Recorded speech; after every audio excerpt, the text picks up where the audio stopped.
it is really to just let you know that I'm going to introduce you to a little bit of this molecular stuff. I know that it's not what you need the most, but it's really to understand that what we previously thought was maybe one disease has now turned out to be 4, sometimes 7, sometimes 12 different kinds of diseases. And it's becoming really challenging because brain tumors are rare in children, like any cancer, but of course a brain tumor is rare. And when we then divide a rare disease into even smaller entities, trying to design trials, trying to find optimal treatments becomes really, really tricky.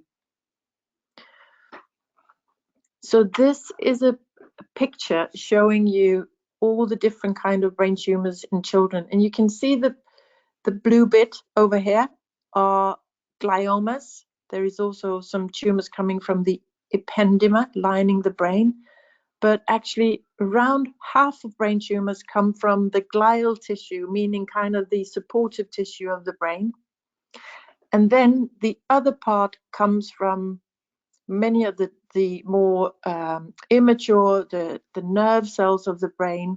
And I'm going to kind of focus on a few of these tumors today because we can't go through all of them, but it's to get an idea of what kind of tumors we have. So for the glial tumors, you can divide them into higher grade tumors and then the low grade gliomas. And low grade gliomas is a really big part of childhood brain tumors. We're going to talk about them. And then there are the embryonal tumors, malignant tumors, where medulloblastomas is the most common brain tumor, malignant brain tumor in children, accounting for about 20%. So we're going to touch upon them as well. So when you have a child with a brain tumor, how do they present? So a lot of it, I'm sure you know, it can be headache that is kind of persistent or new onset, maybe in the morning, vomiting, that can also be morning vomiting. It can be focal seizures. It can be a child that had previously started walking, babbling, that suddenly stops, meaning like loss of developmental milestones, balance or walking problems. It can be double vision or abnormal eye movements, that vision suddenly deteriorates. A head tilt. We've had children that had very small children, where they've gone to the chiropractor for a long time and it turns out they have a big brain tumor. Change in behavior, and of course endocrinopathies, meaning a child that is suddenly drinking and drinking and drinking and weeing with diabetes insipidus or precocious puberty or delayed puberty. All of these can be signs of brain tumors. But then when do you have to worry? When is a headache worrisome? It's kind of always tricky. And I think that one thing that we have learned is that the different brain tumors present in different parts of the brain, and dependent on the location, there will be different kinds of symptoms. And it's not something that we use diagnostically, but it is in a way just raising kind of the awareness of symptoms. So here in the corner, a supratentorial tumor, where symptoms will be mostly those of raised intracranial pressure, or seizures really would be quite common. If you have a tumor in the posterior fossa, it will also be raised intracranial pressure, or it will nausea, vomiting, headache, and of course gait disturbances will be really common here. For the spinal tumors, it can be presenting with back pain and of course spinal cord compression, which is one of the oncological emergencies that you really have to be aware of. If a child suddenly doesn't move your legs, not that long ago we had a child that the parents had noticed not much movement in the legs, but the GP didn't really think much of it until she had a vaccination and actually did not flinch, did not move her legs at all. So she had a spinal cord compression of a tumor. The brainstem tumors, where you can get cranial nerve palsies, because as you know, all of our cranial nerves kind of leave from the brainstem.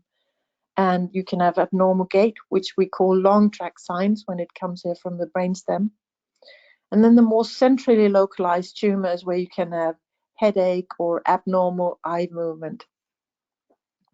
So I don't know, maybe you already know about this campaign Headsmart, which is a campaign that started out of the University of Nottingham, also with the Royal College of Pediatric and Child Health, and it was funded by the Brain Tumor Charity. And really what it was focusing on was earlier diagnosis of brain tumors, because it's been shown to really be able to improve outcome. And not only kind of outcome in terms of survival, but also outcome in terms of neurocognition, which is extremely important in these children. So this is called the Headsmart campaign, and I just put the website here. You can look at it. There is actually kind of a part that's for parents, making children and young people and parents aware of kind of when to react. And then there is a part of the campaign which is for GPs or other doctors to kind of be aware, you know, when should we be worried. And they've divided it very kind of smartly and easily to understand in babies and children and teenagers, just showing that if you have a persistent or recurrent vomit or new balance and coordination problems or abnormal eye movements, then it's something to really be mindful of. And then, you know, ask the doctor, or even for the doctor to be aware of referring these children for a scan or for reviews. And since this campaign actually was launched, there has been quite a significant improvement in diagnostic delay. And it's a campaign, I think, that is also going to be kind of taken up by other countries, which is great. And I think if, so, you know, it's really, really easy sitting at GOSH, seeing all the brain tumors and looking back saying, oh, why was this not picked up, or why was this not seen? But I think one really important thing is, if you see a child with persistent symptoms of something, or a family kind of visiting you several times, then be alert, yeah, because this can be a sign of kind of danger or something more serious that need to be looked into. And this is actually what this campaign focuses on a lot. I wanted to kind of take you through a few of the tumor groups, and the first group I wanted to take you through is low-grade glioma, which is a benign tumor, but calling it benign, sitting in the brain, you know, behind the skull in our most delicate area, is tricky because it can cause a lot of damage. It is it is the most common brain tumor in children, around 30 to 50%. This kind of page is from the WHO classification, so you can see that there are a huge range of gliomas, both low grade and high grade.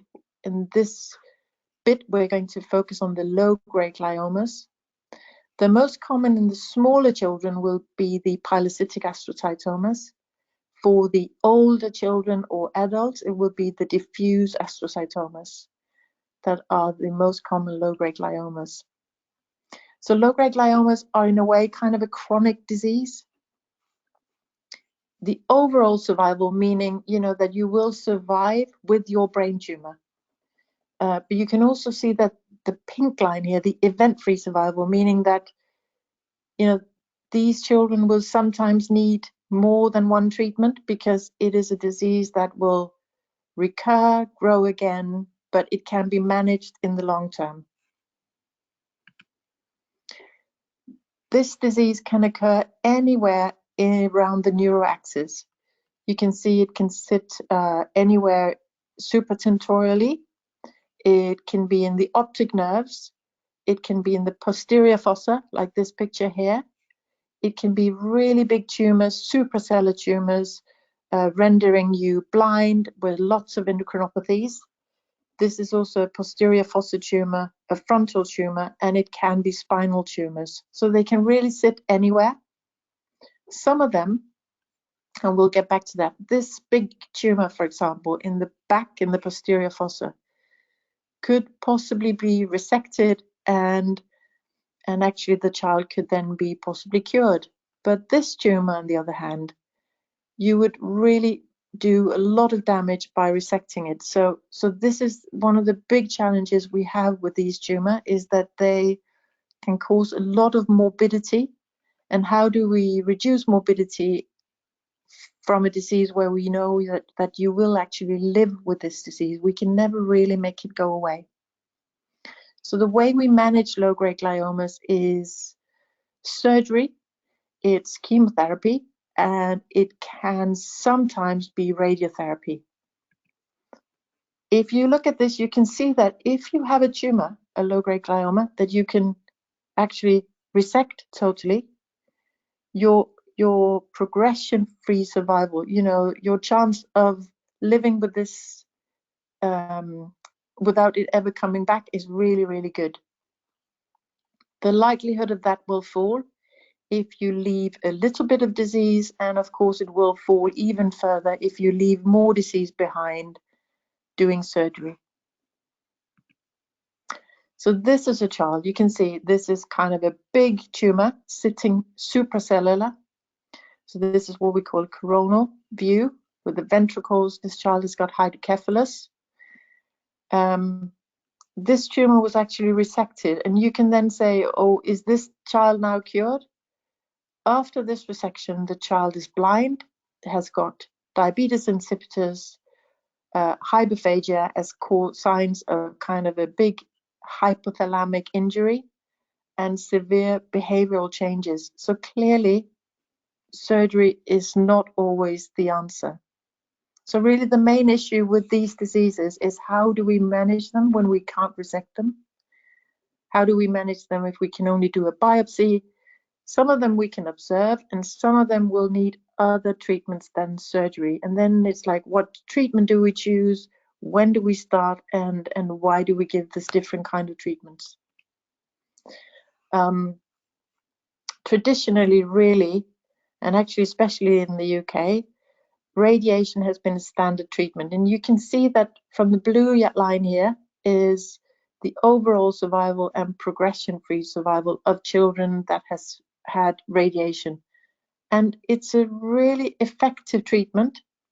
It's not always that it won't come back after you've been irradiated, but it is indeed an effective treatment for a pediatric low-grade glioma.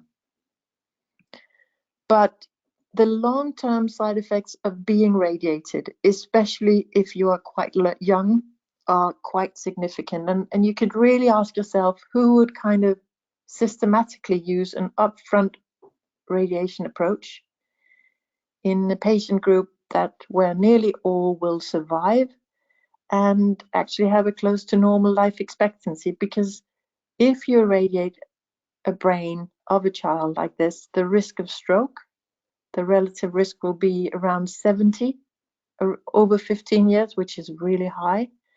The risk of a secondary brain tumor as caused by the radiation is really high. Endocrine deficits the likelihood of that is very high, and especially, the decline in cognition, learning will be very significant. And if you actually look at it, you can see that this is now over a 30-year period. You can actually see that the blue line are children that are not irradiated, and the green line are children that are irradiated. And there are kind of signs showing us that maybe in the long term, children that are irradiated do worse, exactly because of all of the things we just talked about: stroke, secondary cancers, all of this. So, it's a treatment. Radiation is an option, but it's an option in older children where we don't have other treatment options. So then what do we do? So you can treat, even though a low-grade glioma is a benign tumor, you can treat it with chemotherapy, and you do not have to kind of understand all of this. But, if we can completely resect it, we talked about, you can actually observe them. If it then comes back, you can consider surgery again, or you can consider starting chemotherapy. And what we do mostly in the UK and at Great Ormond Street is we use vincristine and carboplatin as our first line treatment. Then Sometimes we use vinblastine as our second-line treatment. We can use irinotecan and bevacizumab as another line, or TPCV, another kind of chemotherapy combination, or radiotherapy. And more there are targeted therapies available that we can use, but we don't use them upfront unless it's on a trial, or if we have used out kind of all of our chemotherapy options and we can get these drugs on a compassionate use, then we can use it. And what I really wanted to just tell you is that, we can skip this one, is that, you know, a lot of these low-grade gliomas, some of them will have what we call I'll show you the gray area here, a fusion, BRAF fusion, and some of them will have a V600E mutation. And these are things that you can actually target with medicine, a pill for the tumor, and some of these tumors will respond. This will be a specialist thing to do, because if you were to give a BRAF inhibitor to a BRAF fused tumor, the tumor will kind of explode and grow because there will be a paradoxical reaction. So it is an option. It's an option within a trial, or when, you know, a lot of treatments has already been tried. There will be a study coming where we will actually look at this more. We will look at the different kinds of chemotherapy and targeted chemotherapy in a randomized fashion to try to figure out what treatment is best for these children, because we actually still don't know. I just wanted to highlight to you that there are patient groups that are very prone to having low-grade gliomas, and these are children with neurofibromatosis type 1. Around 20% of them will develop a low-grade glioma within kind of the first 2 decades of their life, and most of them will be what we call optic pathway gliomas. And around 20% of these will require some kind of treatment at one point. So this is something to be mindful of if you see children with cafe au lait spots or Lick's nodules in their eye, or we don't routinely MRI these children, but if they have symptoms and they need routinely eye appointments, then it's something to be really mindful of. I wanted to take you through a case, and I hope you will just, because otherwise I'm just talking, you can always just interrupt me or write questions, okay? It is a healthy 9-year-old boy, for 2 to 3 months has had a headache, and it actually ended up waking him up at night. He's really tired. He's actually possibly losing some weight, and he suddenly starts vomiting. And he bumps into things, and when he's looked at by ophthalmology, they can see that he has a right homogeneous hemianopia. So this boy ended up having an MRI scan, and you can see this big left-sided tumor, and you can see here on a sagittal, you can see the big tumor in his kind of left occipital temporal region. So he will lose his vision on this side because his optic nerve goes here, and then the tracts go down here from the right side. So this fits with his symptoms. And the reason he's got headache is because of the tumor, because he had a bit of hydrocephalus. He had surgery. All of the tumor was removed, which is really, really important in this disease. And this is one of the diseases that we haven't mentioned. This is a tumor arising from kind of the neuroepithelial lining of the ventricles and the spinal canal. And it can arise anywhere through that, through the brain or through the spine. It's about 10% of pediatric tumors that are ependymomas. A lot of the children will be younger, and if you're very young, you have a quite poor prognosis. And overall,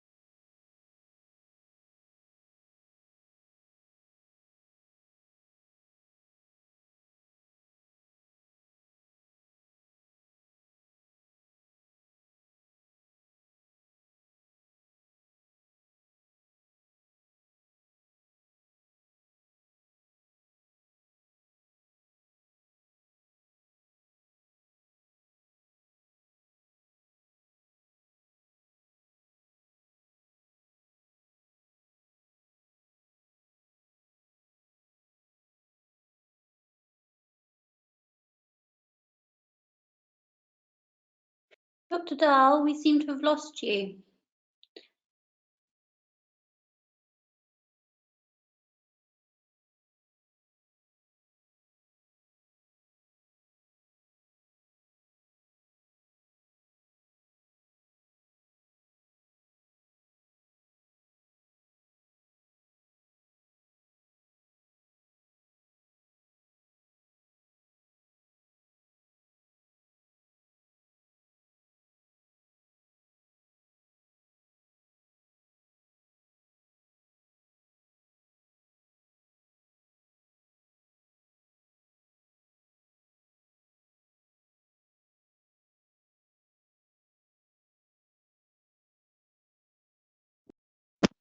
Can you hear me again?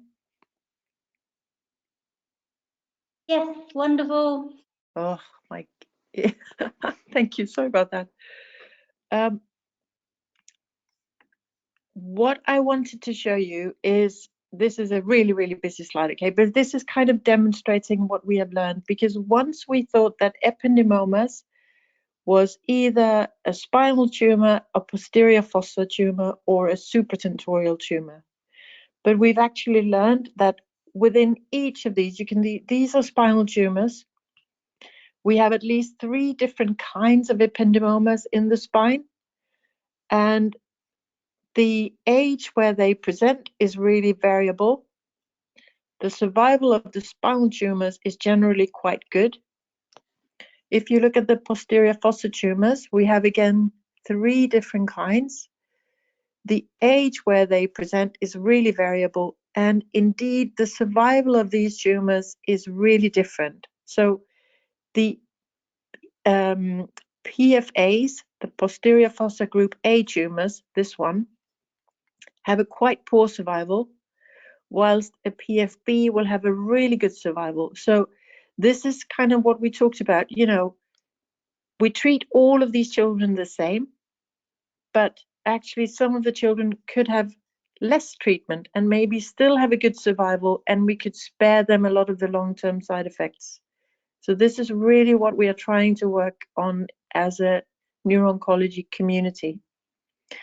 This boy that we just saw had a supratentorial relay fused ependymoma. So he is in this group with not that good a survival, you have to say.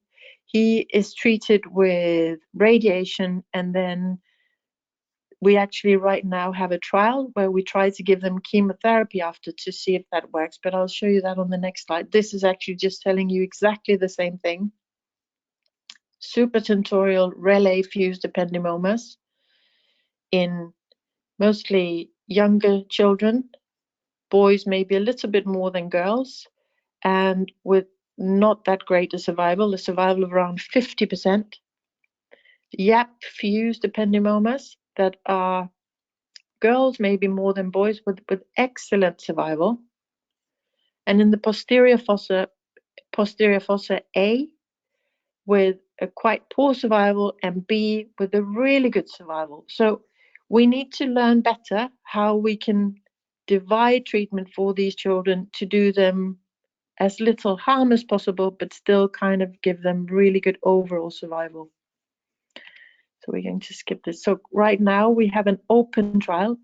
So this is the European community, and we take really small children where you cannot irradiate, and we give them chemotherapy. Ependymoma is a disease that probably does not respond very much to chemotherapy. So if you are little and you can't be irradiated, because you will then be can you not hear me, everybody? Sorry, I can see you're saying you can't hear.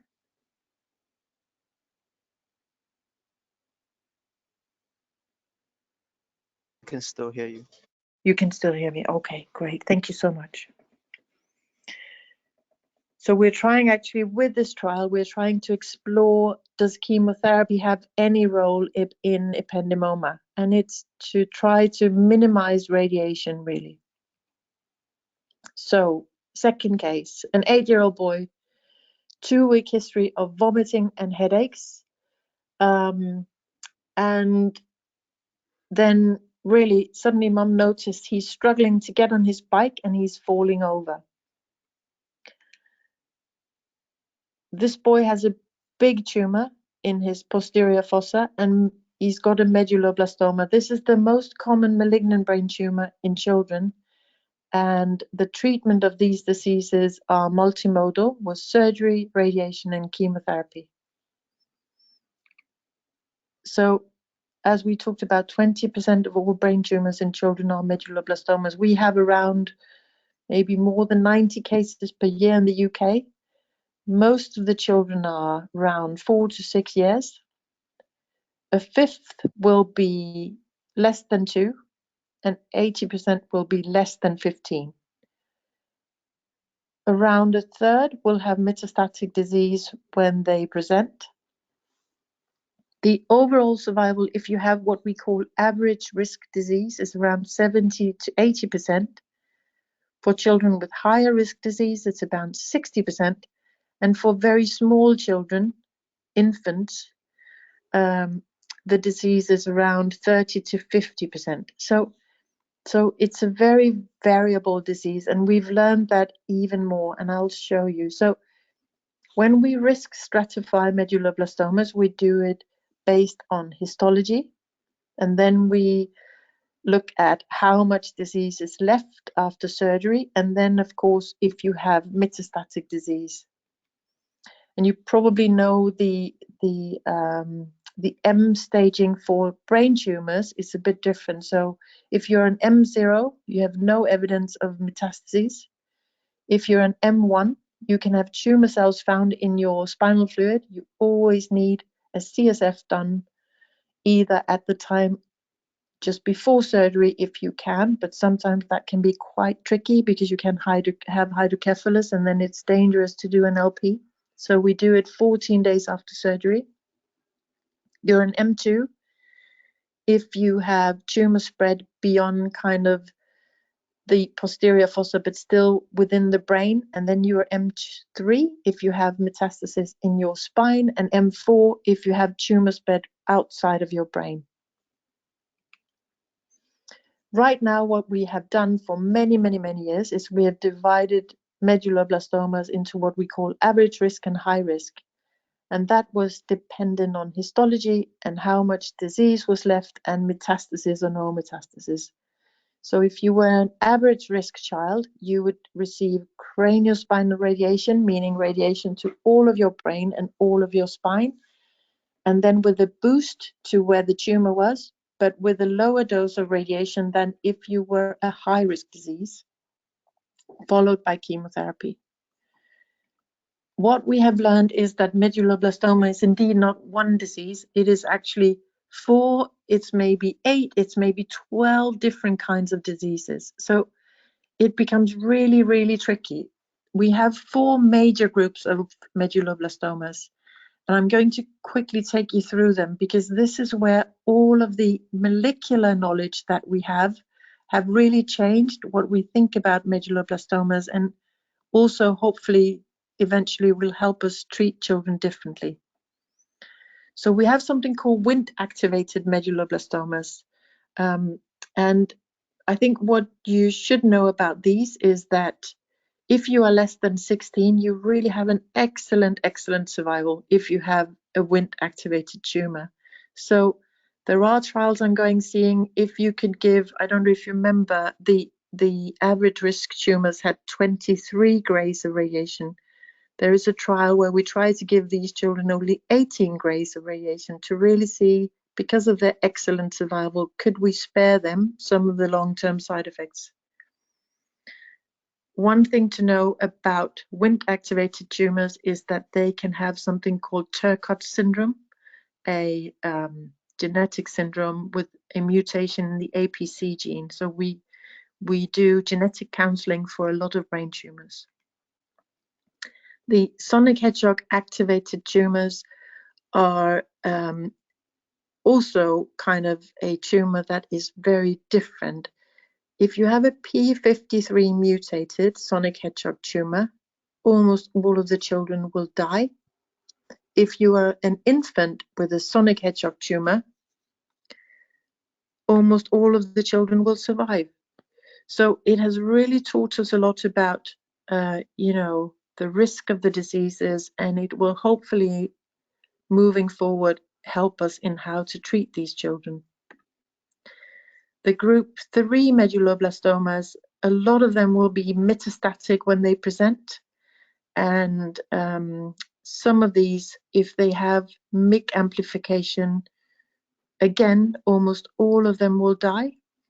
So for some of these diseases, we really need to find other treatment options that we have now, and for some of them, we need to decrease the intensity of treatment. The group 4 medulloblastomas is actually the most common medulloblastoma, and if it is a small child, an infant, they will have a very poor prognosis.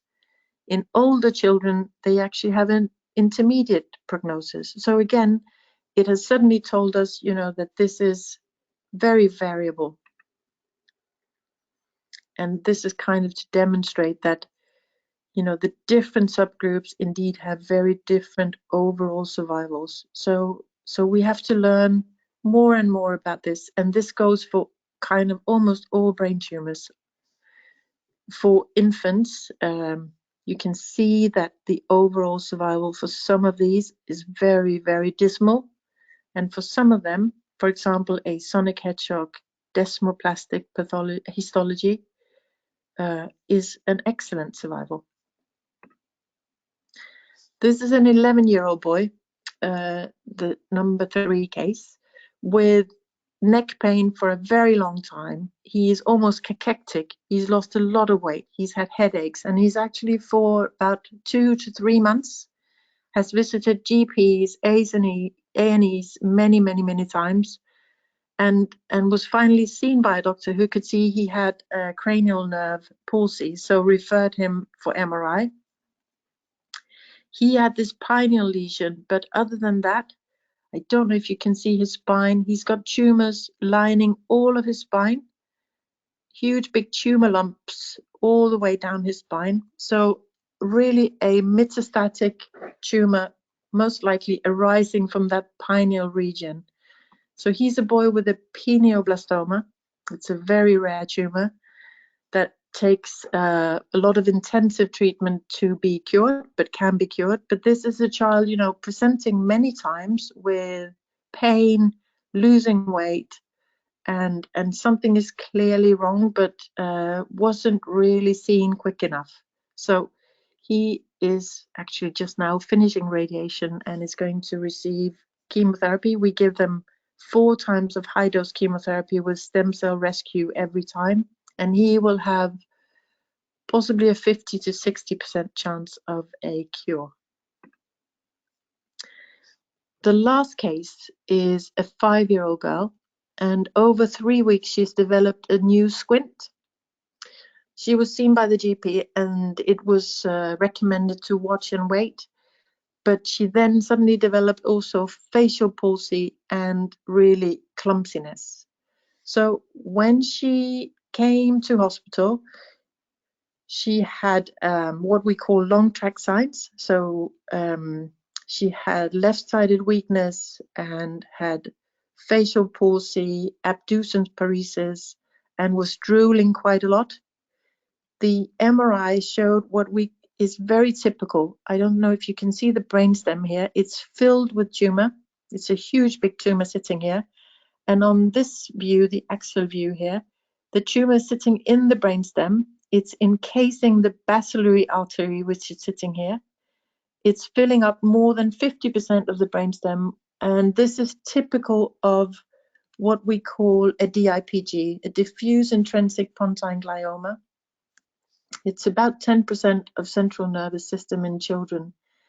And it's the most common brainstem tumor in children. And really often they have a very short history of symptoms, and these can be exactly cerebellar signs, ataxia, dysmetria, dysarthria, or long track signs, meaning they have increased tone or hyperreflexia, clonus, Babinski can be positive. And they can have multiple cranial nerve palsies, very often 6th and 7th nerve palsy. we don't really have any curative treatment for these children. We irradiate them, and then we've had an open trial, but that has now closed. It didn't offer any benefit, and most children will be unfortunately dead within a year's time. So it's a very devastating disease, the other end of the spectrum of a brain tumor in a child from kind of a low-grade glioma. I didn't want to show you any more right now. I wanted to leave you time for questions, and I'm really, really sorry that my computer skills were so poor.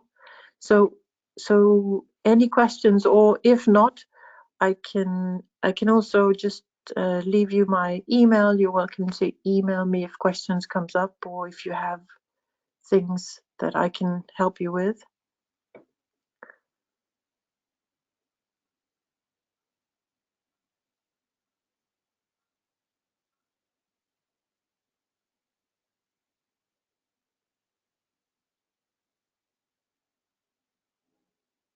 No questions? I actually Okay. had one, Dr. Dahl. Yeah. I was just wondering what proportion of your children would get a biopsy? Is it in terms of guiding treatment and sort of giving advice about prognosis and things? For DIPG? No, just in general across all the tumors. So all of the tumors, unless it's, for example, if you have a child with neurofibromatosis that has a clear low-grade glioma, which you can kind of decide on by knowing it's a child with neurofibromatosis, the location and the MRI features, then sometimes we don't biopsy. Or if you have something called a germinoma, if there are very specific features of bifocal germinoma, sometimes we don't biopsy, but I would say that 95% of children have biopsies and surgery, in some form to guide the diagnosis.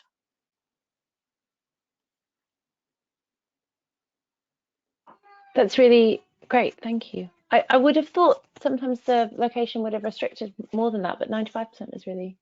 I think a lot, we really, really rarely don't biopsy because, they will, so right now for DIPGs, for example, in the past, we didn't do biopsies because we didn't have any treatments to offer.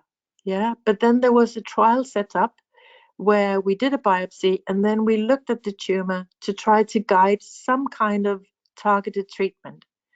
And it has actually brought us a little bit forward in a disease where we haven't been able to change outcomes for 40 years, maybe. So sometimes starting to take biopsies, if it is safe, can really help us move new treatments forward. So that's another kind of point, because if we have a relapse tumor, we do biopsies and we send the tumor to a lot of investigations to find out if there is any target at all that we can treat the child with a targeted agent. Yeah.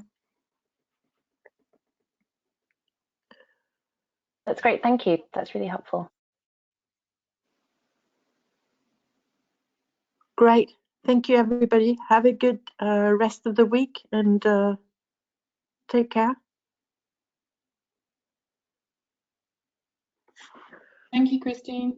Take care. Bye.